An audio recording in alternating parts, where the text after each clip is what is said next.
Good morning, good evening, good afternoon, ladies and gentlemen, wherever you are in the world, wherever you are listening to this. This is Jock here from Deadly Departed.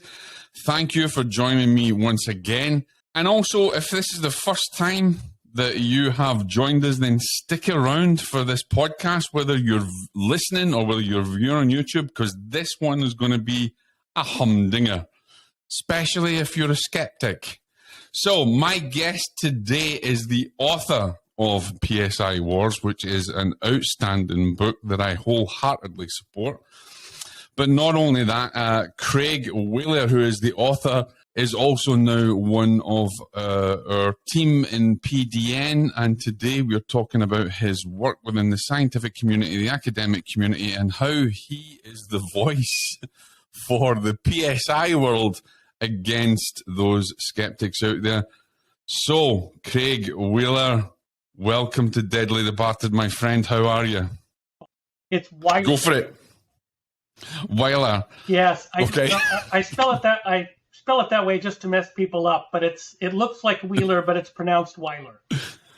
Right, so I'll remember that. It's interesting. Nobody can get my name right either. I understand. Forgiven. Awesome. Okay. So, how are you in beautiful California? It's nice. We've been, of course, in California in the late summer, early fall, it's fire season. So we've had major fires going in several areas of California. And here in the Bay Area, it all depends on which way the wind is blowing, literally. And so you're on your toes. I mean, you're literally on your toes there, and you're kind of waiting at any given time that you could end up having to bunk out. Well, to a certain extent, fires generally hit rural areas because that's where they get out of control. They start in very remote areas where the fire people. Cal Fire has trouble getting to it, and then they manage to get out of control before they have a chance to get on them.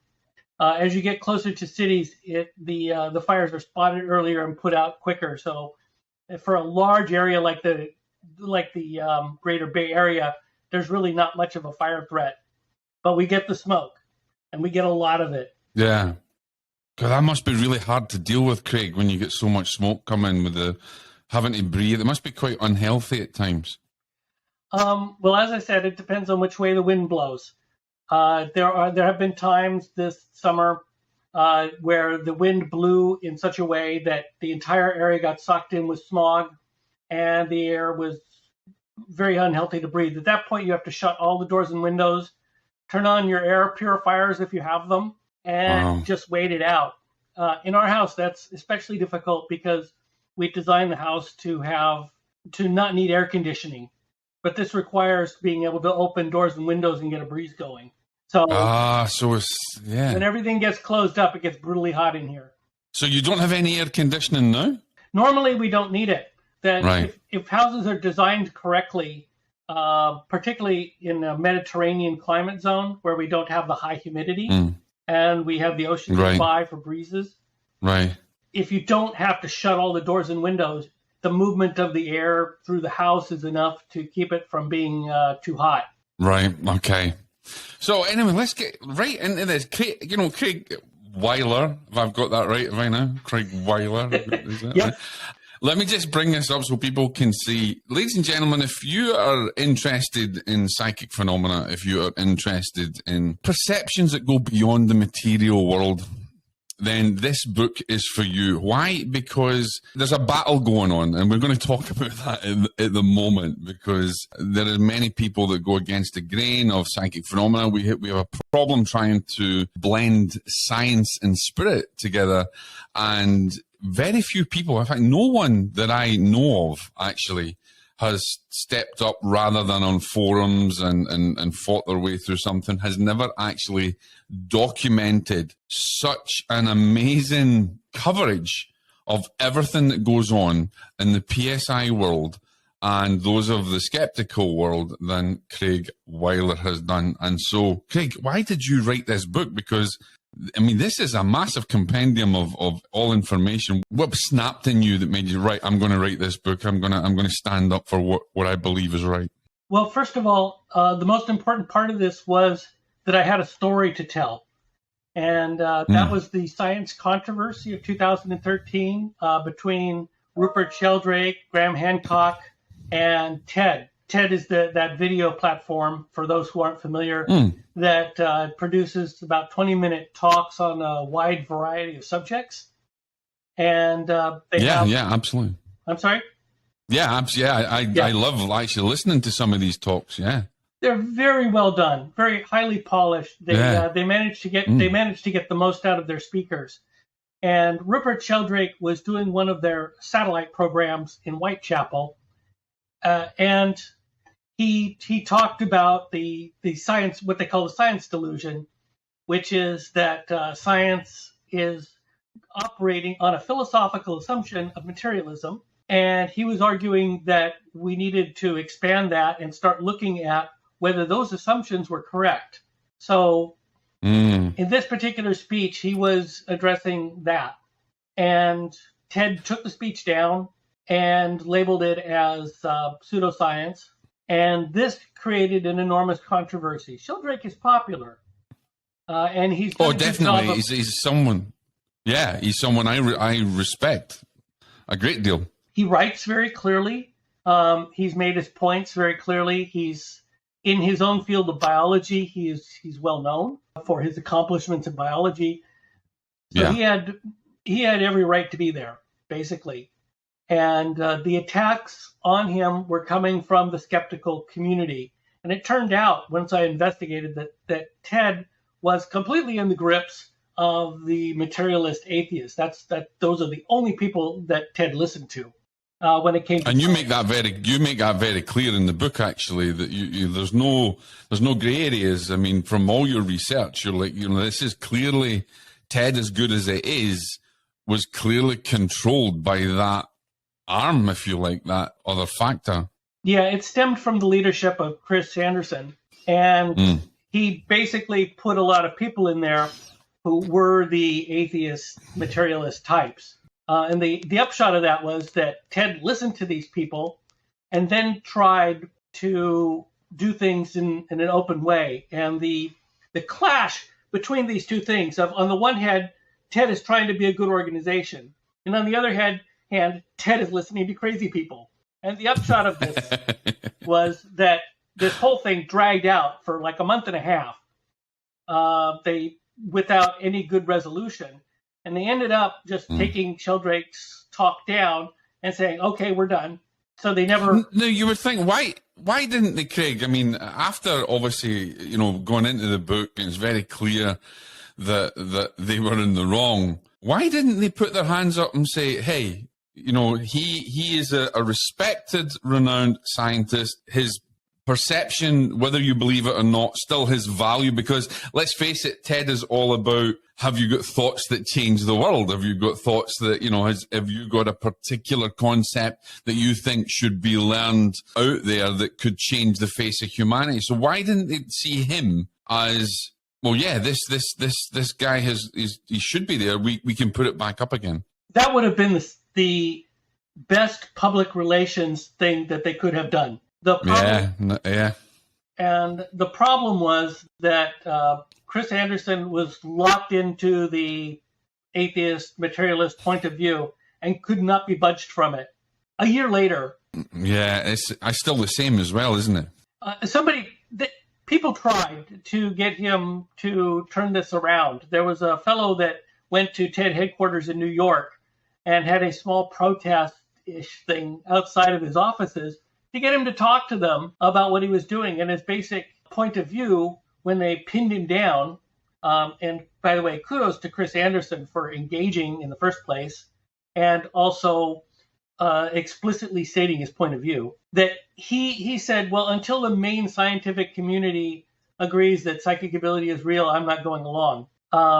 It's interesting though, Craig, because since Rupert's talk was banned and had come out, there have been other talks since then. I would need to go back, remember their names, but I know there's been a talk on near-death experience. I know that there has been talk on, I don't want to say exorcisms or anything like that, but there has been a talk on how spirits influence or how it happens in indigenous tribes, etc., by a filmmaker. So there have been talks out there that have bordered on the PSI intuitive level of things. So this is what I can understand. If they have allowed that afterwards, I don't understand why they couldn't allow him back on even now. Because they've clearly got talks. I mean, you've got one of the doctors in New York who'd clearly talked about he sees dead people, and I can't remember his name. I need to go back to that, but was a fascinating talk. Now, that was after,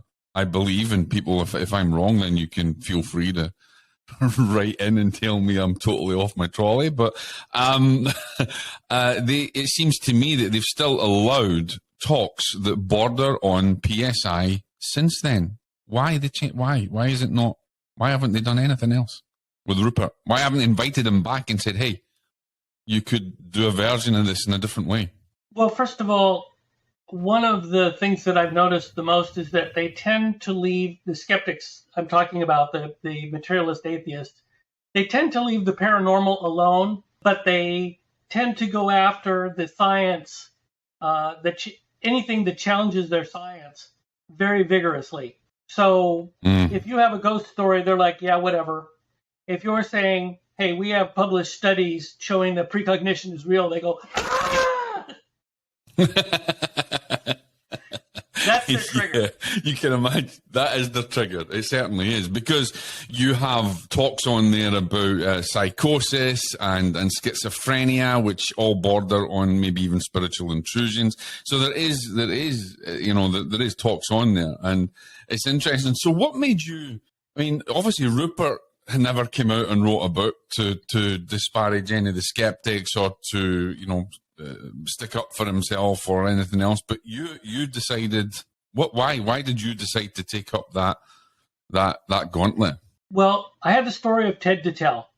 So what I did was I used the story of this huge science controversy to bring out information that I had already gathered on skepticism, because as I'd begun to research that to write various articles on my blog, which very few people read, what I discovered was that there was a pattern to it, that this wasn't what people thought it was. Normally, when we think of skepticism, we think of people who are objective, are looking at all the data, and then applying reasonable scientific thought to whether it's real or not. That's what we think of skepticism to be. What I was discovering was that it's basically organizations guided by their own fundamentalist mindset and zealotry that were systematically pushing their own narrative, much like you would find for Stop the Steal or the evangelicals, or pick any one of these particular types of group. They all operate in exactly the same way. It's all about PR. So it's almost like it's online terrorism, isn't it, really, when you think about it? I think terrorism is a strong word. I prefer zealotry, because it is nonviolent. And when you say terrorism, you tend to go towards, well, these people can be physically violent. And the answer for that, for the skeptics, is no, they're nonviolent, completely, utterly. Yeah. So but they do create terror in people's lives. Yeah. Okay, I will stand corrected, but I do think some of the guerrilla skeptics do create terror in people's lives, and that's why I've kind of labelled it that way. But yeah, I understand exactly where you come from.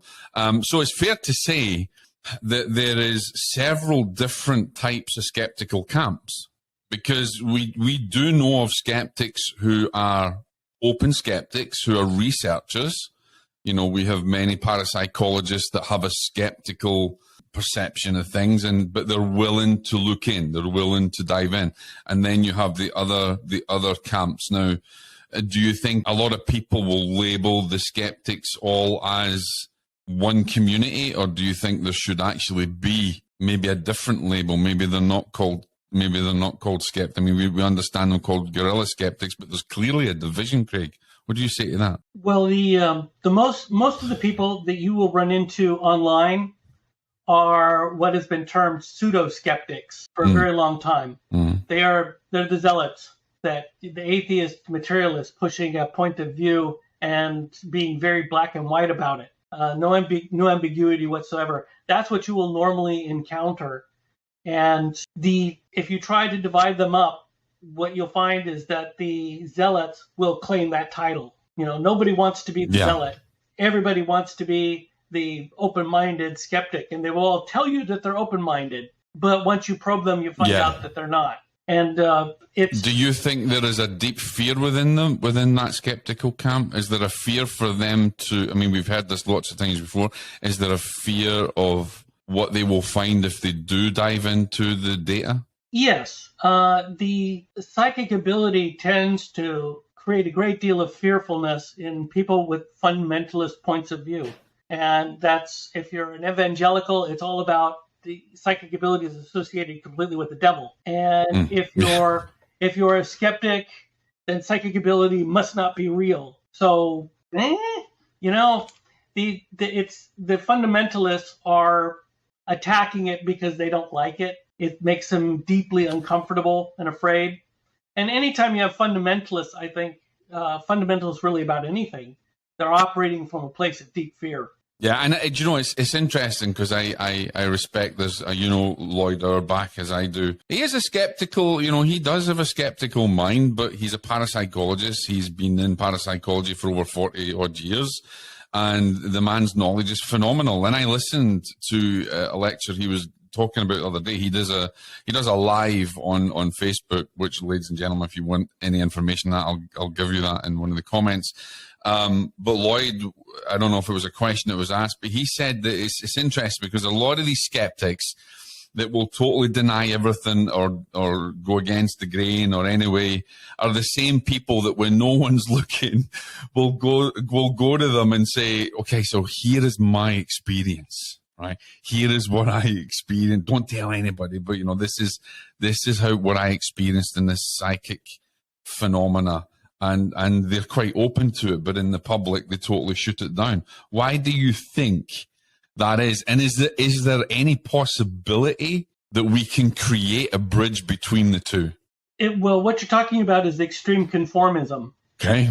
Yeah, and that's a thing with fundamentalists.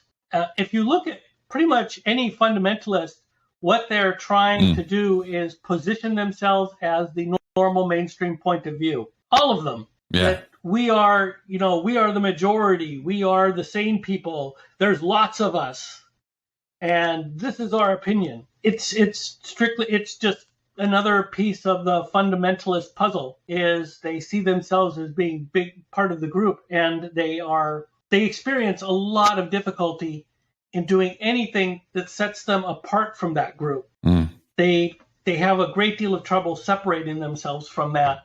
People like you and I are just like, yeah, we're going to say what we think. And if you don't like it, shove it.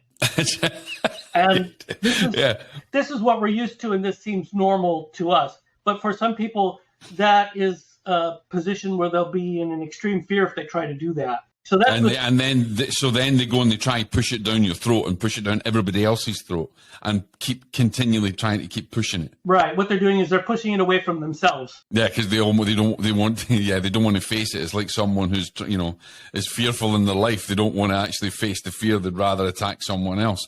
So, you know, your book is full of lots of examples, Craig. But is there one particular example? I mean, we'll talk about, you know, Rupert's, you know, morphic resonance and Dean Radin's work, but is there any particular example that stands out for you as being the worst case, other than the TED Talk, but another where one of the scientists has proven or given enough data and had meta-analysis done on the PSI, and it's leaning towards that this is real, but then the skeptics come out and all-out attack? Is there one particular case that sticks in your mind that you can talk about? Oh, yeah.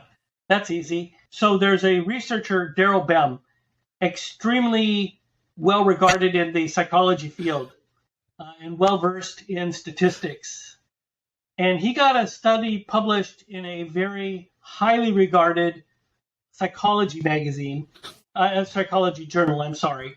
Very highly regarded. They reject something like 85% of the studies that are submitted to them. Very, very strict guidelines. So he got his study published in there, and the precognition study, and the journal itself, they had trouble wrapping their heads around it because, of course, they were in the skeptical materialist camp. Now you had a study that was, extremely published in an extremely highly regarded psychology magazine, another psychology journal. I'm sorry, very, very important distinction there. So you had a spot where one of the skeptics' biggest objections that parapsychology is only published in small, unimportant journals, that objection had been resolved. Now it had been published in a very prestigious journal. So that one it's particularly interesting by how everybody responded. First of all, the usual suspects did their own set of studies. Now, this would be Richard Weissman and Chris French and another fellow I can't remember, put together a study. And since they're basically skeptic lifers themselves, the study, to absolutely nobody's surprise, failed to replicate. And they published the crap out of that. They promoted the crap out of that so that everybody saw that they failed to replicate.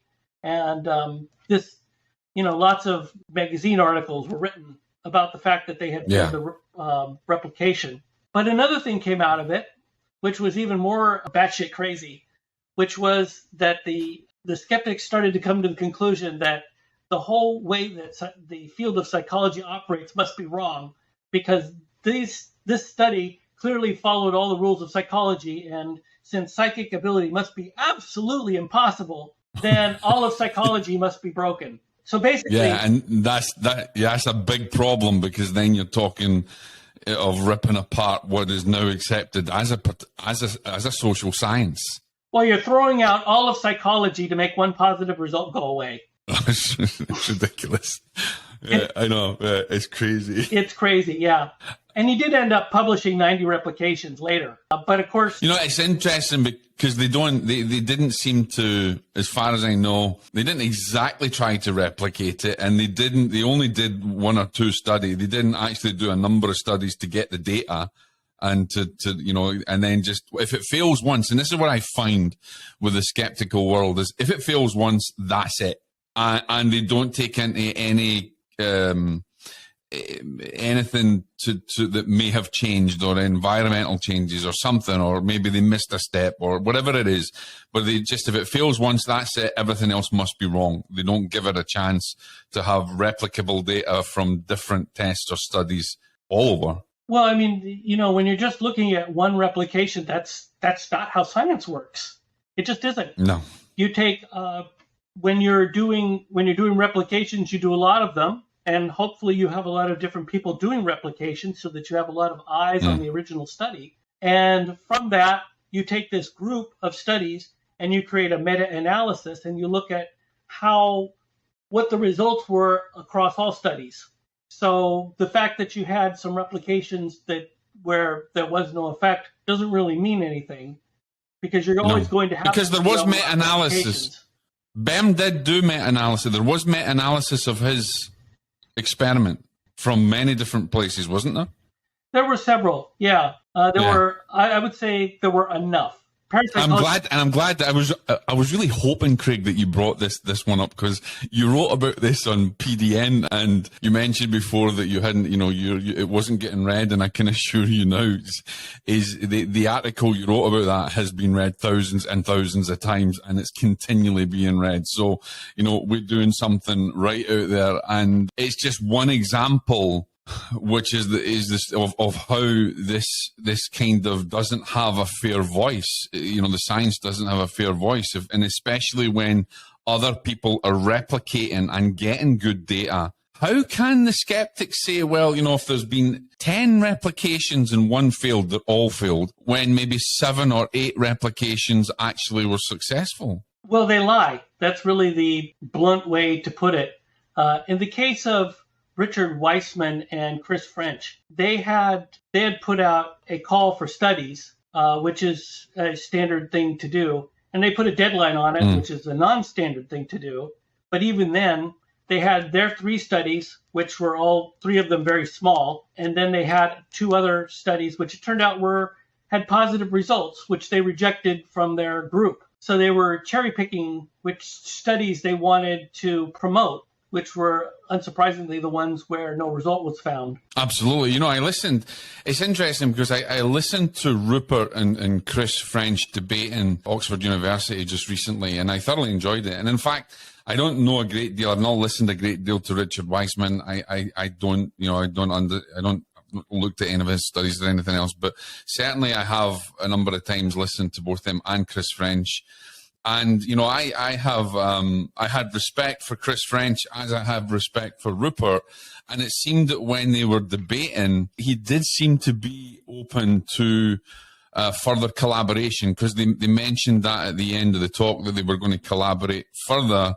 And what was interesting was Rupert's very polished, as we've spoken about before, and his answer, he had an answer for everything, as did Chris did.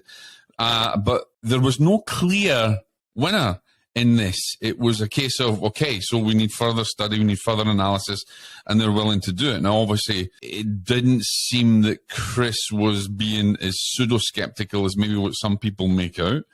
It seemed that he did have an open, I don't want to say an open mind, because that's maybe wrong, but he was willing to look at things. Do you think we can have a debate between both camps and eventually find, for want of a better term, a happy medium? No, I don't. You are. Why do you think that is? What? Why do you think that is then? The reason I don't think you can have a good debate is that this is, on the one hand, you're talking about people whose minds will never change ever. Certainly, you have to understand, there are replicated studies for telepathy, there are replicated studies for psychokinesis, there are replicated studies for precognition, there were the replicated staring studies, and then there's a whole host of other studies. Reiki's been replicated many times.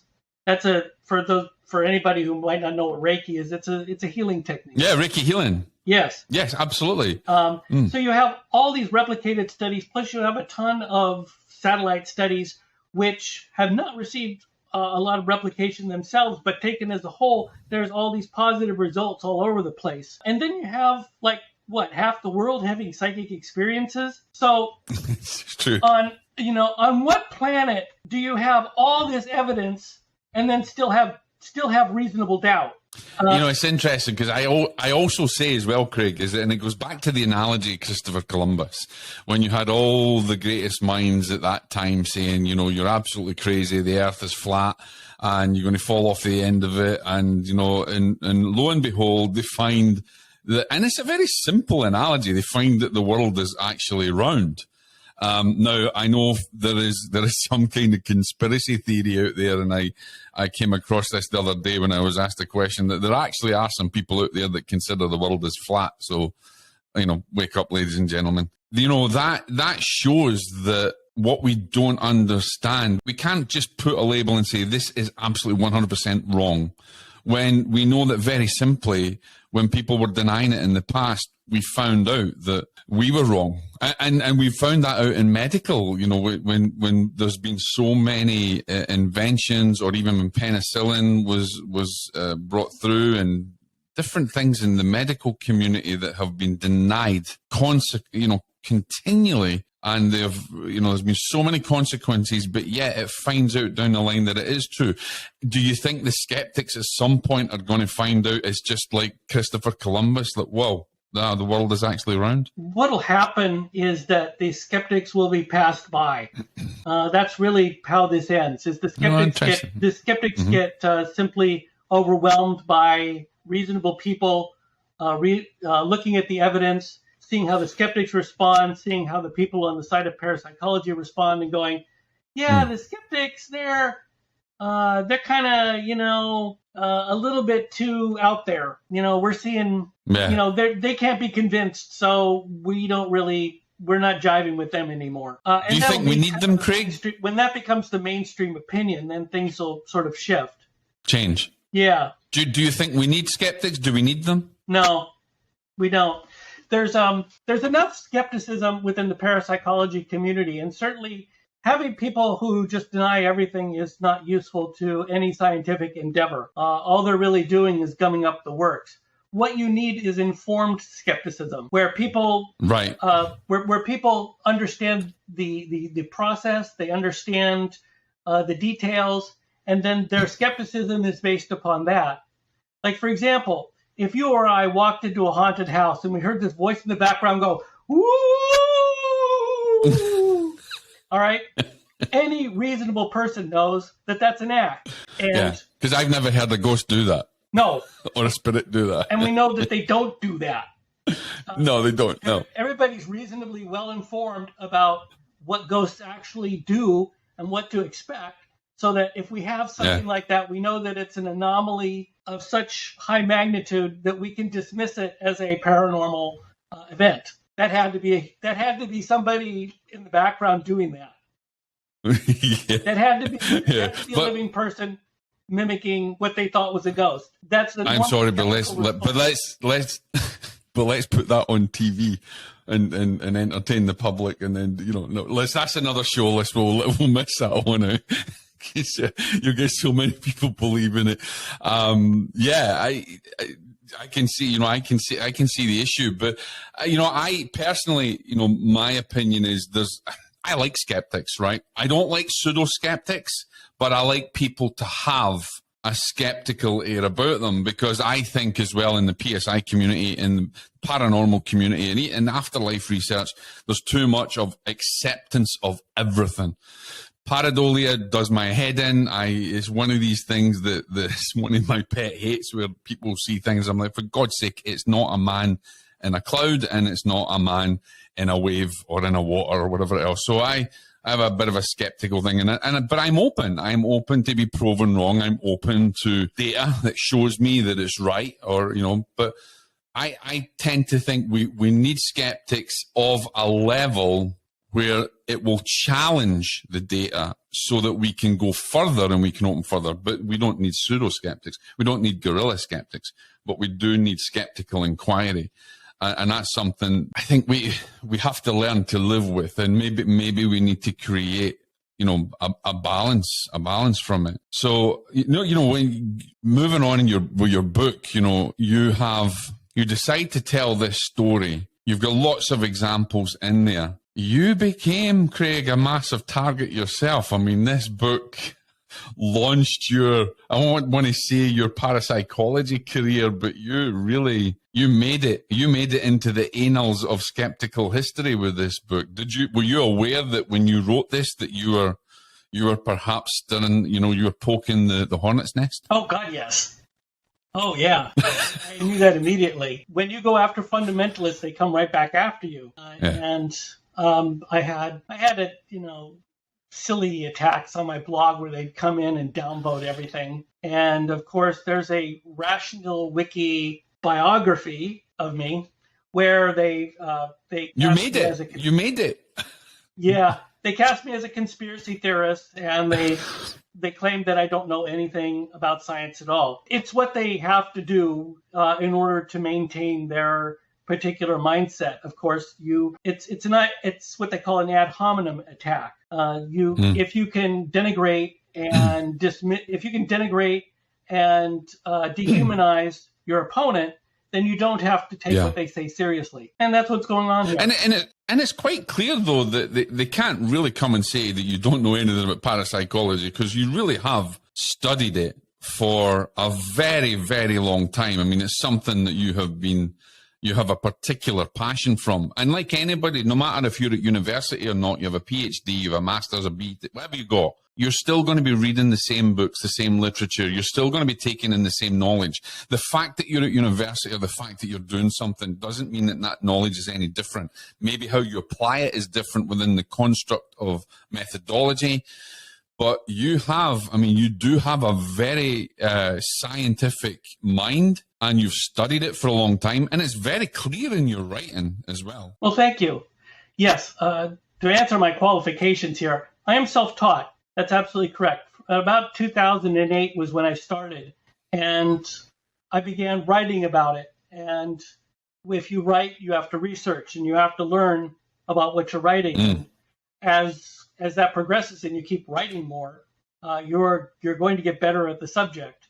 The other part is that I am a licensed general building contractor, and I can tell you construction, while it's not directly applicable to science, you do have to have a mindset that is favorable to having the proper sort of skepticism. You are not going to talk your way out of a plumbing leak.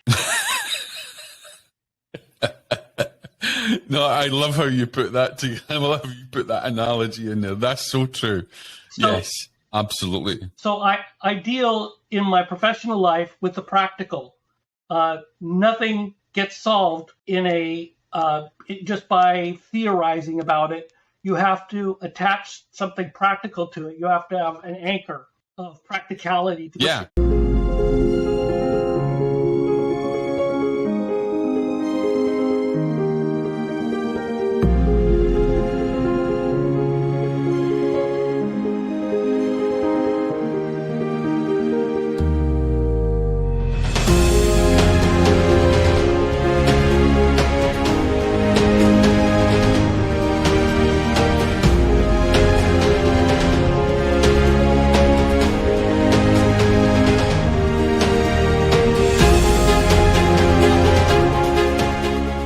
And I have to say, ladies and gentlemen, one of the things that I found personally about, and this is my own feeling personally about Craig, is when I first started, before I even asked him to come and join us on PDN, and I started reading some of his stuff, and I have to give a big shout out to Tom. It's Tom Ruffles, isn't it? Tom Ruffles, who put us together from the SPR. I read his stuff and I thought, this guy must be Dr. Craig Weiler. There's no way that he is just, sorry, Craig Weiler. He's going to kill me when he meets me. Craig Weiler. Am I getting that right? So there's no way. I read your writing and I thought he is definitely up there with the best of them. So when you read the articles on the magazine and you read anything that he has written, there is a clear academic way of putting it across, which shows that you are no fool.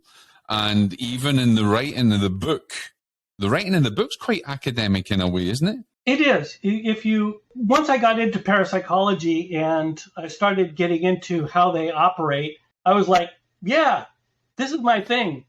I have, to a certain extent, I found my people. So you actually found where the hole, where the circle goes in the right hole, and not the square in the circle hole. Yeah, exactly. This suited me. The careful way everybody talks about different subjects and properly qualifies statements when it's necessary, which is something that you don't see from the skeptics and something that you don't see from the true believers of the sci side. I was involved in the New Age movement way back when that was super popular in the Bay Area here in California. And yeah, you were a healer, weren't you? You were a psychic healer? I was, yeah, for a time. And the lack of science involved in it was very off-putting to me. And also I discovered that this was not my crowd because they weren't applying proper sort of thinking to what they were doing. You can't just come up with an unprovable theory and go, well, here we are. That does not work for me. Yeah, I tend a bit like that with my mediumship and things as well. And when people start talking about fairies and things like that, I tend to get a little bit of, where's the scientific proof? And sometimes I get accused of being too scientific in the work that I do. But I think it's something that we definitely need, because even if we can't understand something, it doesn't stop us keep researching until we make a connection. Well, and I love how you do that. Well, yeah, thank you. And exactly, a theory has to be disprovable, and it has to provide reasonable explanations for other things. If all your theory does is satisfy your emotional needs, good for you. But this is not going to help anybody else. Your theory has to be basically disprovable. It has to be somewhat evidence-based, and it has to provide an avenue for explaining other things as they come up. And if a theory doesn't... Yeah, you said my favorite buzzword, evidence. You said my favorite buzzword there, Craig, evidence, evidence, evidence, evidence. Yeah. There has to be evidence of everything. Yeah. Will you write a sequel to this? Do you think you're going to bring out a sequel to PSI Wars? I feel like I told the story as much as I needed to, and that most of the additional writing is coming from the scientific community, because what I basically did with the book was I opened the door and I showed the skeptics in a different light to the scientific community and informed them as to what they were actually facing. So at this point, nobody has to guess. Before I had put this part forward, most of the dialogue around skepticism was, well, look, they said this thing and they're wrong. They said this other thing and they're wrong. And they did this other thing and they're wrong. And, here's all the evidence to support our point of view. And what I did with the book was I said, hey, look, this skepticism is a form of extremism, and they are going to behave like extremists. And it's simply not an evidence-based discussion. It's more of a PR campaign. And, yeah, absolutely. Yeah, and once I put that out there, then the conversation has been slowly changing over the years. Particularly, Professor Cardenia, in particular, put out two very important, influential papers. One of them was kind of a leap off from my book, detailing all the different ways that parapsychology research is sabotaged. His paper was more complete than my book. He simply had more stories to draw upon. And the other one was a defense of parapsychological research, all in one neat, tidy paper. And that's maybe we can link that actually in the show notes as well, in the description. And that's a really nice segue into something that we are both passionate about is parapsychology and science within the spiritual PSI community.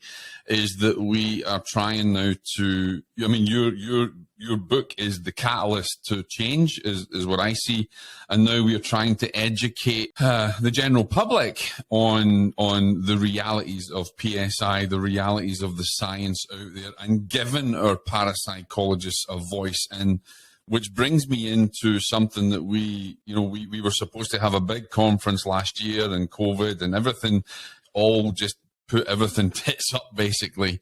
But we came with the idea that we're developing an online conference in 2022. Craig, myself, some other people putting this together, and we've got some amazing speakers who are coming to speak about PSI, the paranormal, spiritual community. That's something that I'm very excited about, and that's something you're excited about as well, Craig, because we're finally starting to get somewhere with getting good information out there. I mean, your articles are doing fantastic on the magazine, and I have to say, ladies and gentlemen, for all you parapsychologists out there that are even at university and studying psychology and looking at parapsychology, get in touch with Craig. If you've got an article, if you've got something, if you've got a theory, if you've got a hypothesis that you want to put out there, get in touch with Craig. He's our man in PDN, and he will look at your stuff and get it out there and get it published, because we want everybody to have a fair crack at the whip.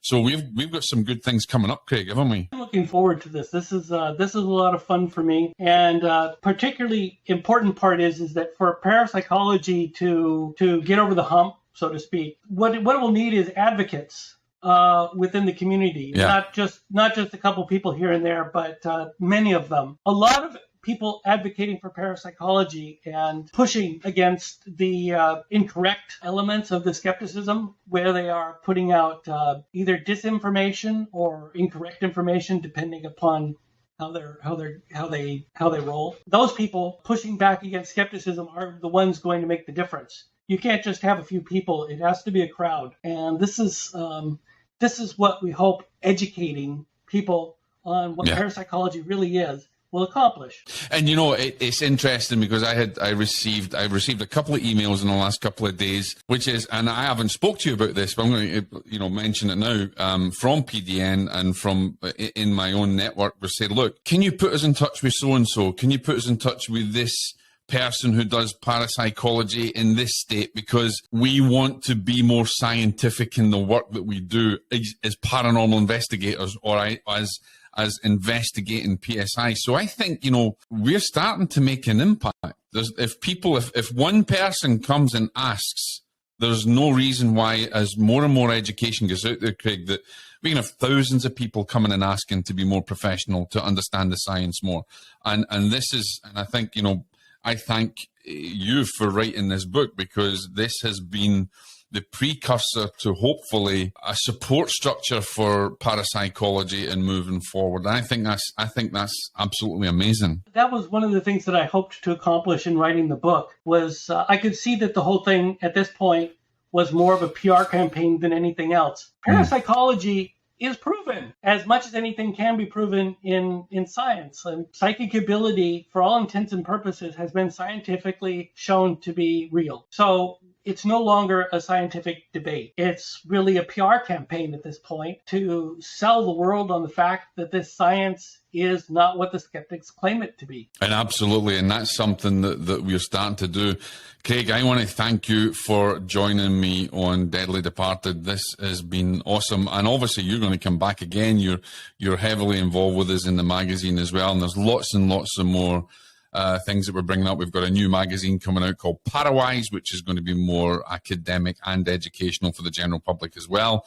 Some amazing stuff that we've got coming up. Craig, what's your last thought for the viewers and the listeners out there? What have you got to say to them? For the average person looking into psychic ability, sometimes it can be a little unnerving to have psychic experiences, particularly if they're strong ones. And people, it's natural to wonder, is this real? And am I going crazy? And the answer is usually no. What I've had to tell a lot of people is that there are many psychic experiences out there, and you might be experiencing something that's not generally well known, but it doesn't mean you're the only one. And there are, in fact, a lot of people having psychic experiences, and you're normal. Everything is fine. I love it. Absolutely love it. So, ladies and gentlemen, just one last thing. If you want to connect with Craig, then connect with him on Paranormal Daily News, or even in his Quora group, would you go find them on just called Parapsychology. And go and buy the book. It's an investment. It's an investment in your knowledge. It's an investment in your understanding of PSI. I thoroughly enjoyed it, and I'm excited about the future for academic advancement and creating that bridge between science and spirit. It really does excite me. Ladies and gentlemen, thank you for joining me today. Thank you for joining Craig. This has been absolutely awesome. Next week, we have got another guest. I'm glad that I'm now finally bringing out guests, because I figured that you guys were a bit bored listening to me. So we've got some great guests coming up, and we have got fantastic. We have got Elliot Van Dusen, who's a PhD as a doctor in Canada and an ex-cop. He will be talking to him next week. Hopefully we'll be getting Rupert on here as well. And we've got some great speakers for the conference, which we're announcing. It's going to be April the 1st and the 2nd, 2022. Keep in touch with us. Yeah, we will be launching the page and a sign-up page very soon. It'll be a little bit of a fundraiser to help parapsychology go further and to support projects. So we look forward to it. On behalf of myself and Craig, thank you and God bless.